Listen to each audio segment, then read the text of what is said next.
Yun ang optics eh. Oo. Yun ang epal siguro. Yun ang pasika. Di ba? Ayun. Hindi dapat na ginawa pa yun. Kumbaga, kalabisan na yun. Sa tuntunin kasi, bawal na yun. Okay. Buti napansin mo yun, Nelson, ano? Parang, sabi ko, parang hindi tama. Meron ako napansin na parang, para bang, bawa, maliligo ka dyan, di ba? Okay. Maliligo ka, nakapagsabon na, ay sinabon mo pa uli. Napansin ko na nag-imbestiga na, Nagsimula na, natapos na yung unang araw at meron na nakatakdang masusunod, may bukod pang privilege speech na yun din yung topic. Dapat sana ay sumama na lamang siya doon sa komite. Opo.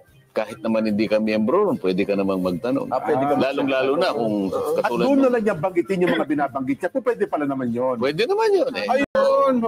Kasi kung sasabihin niya na kamukha ng ginawa niya, meron siyang mga pinuntahang mga iba't ibang project.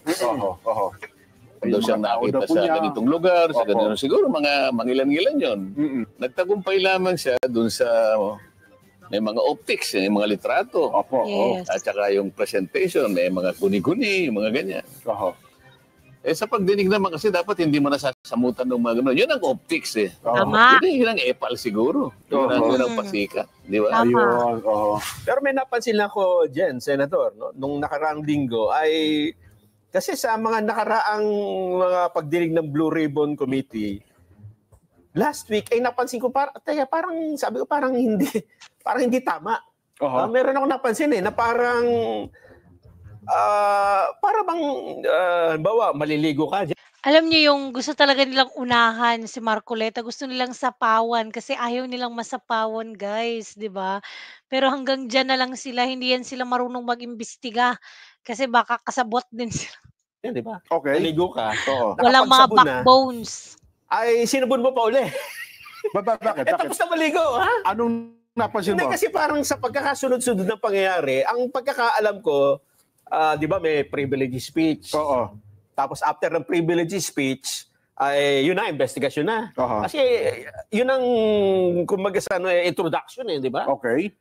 Napansin ko na nag-imbestiga na, Nagsimula na, natapos na yung unang araw at meron na nakatakdang masusunod, may bukod pang privilege speech na yun din yung topic. Sa akin, bilang isang karaniwang taga-Masid at matagal na rin nanonood ng mga ng mga Senate investigation, ngayon ko lang nakitang may gano'n na Mabuti napansin mo yon, Nelson, ano? Akala ko nga walang makakapansin sa inyo. Ayoko namang talakayin yon na parang ako lang. Baka akala na, baka isipin pa nila kung parang kayo pa namumuna sa kung anong motivation, ano. Pero sa rules pa pag-usapan natin, walang ibig sabihin sa ano pa man. Sa rules ba, pwede pa ba yan sa rules ng Senado? Sa tuntunin ng Senado kasi kapag ang isang bagay, ang isang subject matter ay natalakay na, lalo na yon, isang major committee yung Blue Ribbon, bawal na yung gagawa ka pa ng sarili mong pagpapahayag. Diba? Lalong-lalo na kung doon sa pagpapahayag mo, parang uulitin mo yung mga bagay na dapat sana doon na ihayag doon sa naunang pagtalakay. Parang may sarili kang expose, may sarili kang version. Oo. Hindi dapat na ginawa pa yon. Kumbaga, kalabisan na yon. Sa tuntunin kasi, bawal na yon. Okay. Kaya lang, pinayagan din. May pagka-liberal naman sa... Pero kung susundin mo talaga yung tuntunin, hindi akma yun. Ayun. Dapat sana ay sumama na lamang siya doon sa komite. Diba? Kahit naman hindi ka miyembro, pwede ka namang magtanong.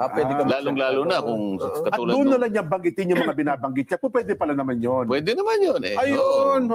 Kasi kung sasabihin niya na kamukha ng ginawa niya, meron siyang mga pinuntahang mga iba't ibang project. Teenagers are building businesses with AI. Sa komite. Kasi ang pinag-uusapan lahat ng ghost projects. Ngayon, hindi ngayon namin napag-usapan ng detalye noon sapagkat ang sabi ko sa chairman, sa secretary ng DPWH, pinakamabuti isumite mo sa komite yung lahat ng initial findings mo doon sa mga ghost projects. Ayun. So, yung ginawa niya, nakatukoy siya sa kanyang pansariling pag-iimbestiga. Meron Saka daw yung siyang mga tao nakita daw po sa niya. ganitong lugar, sa Opo. ganitong, siguro mga mangilan-ngilan yun. Pero hindi yun ang kabuuan, hindi yun ang listahan. Nagtagumpay lamang siya dun sa may mga optics, may mga litrato. At saka yung presentation, may mga guni-guni, yung mga ganyan.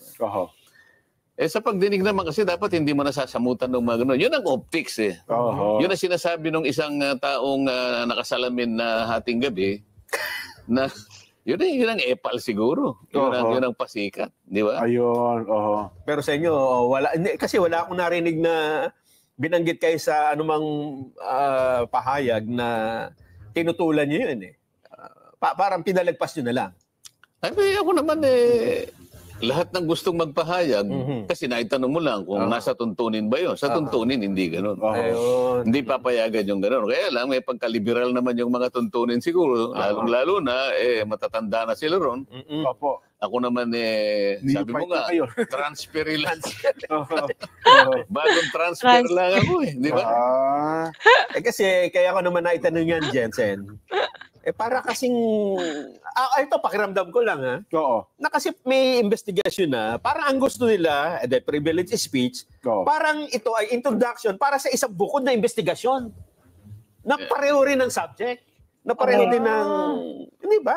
Katulad dito, baka nabasa nyo rin ito.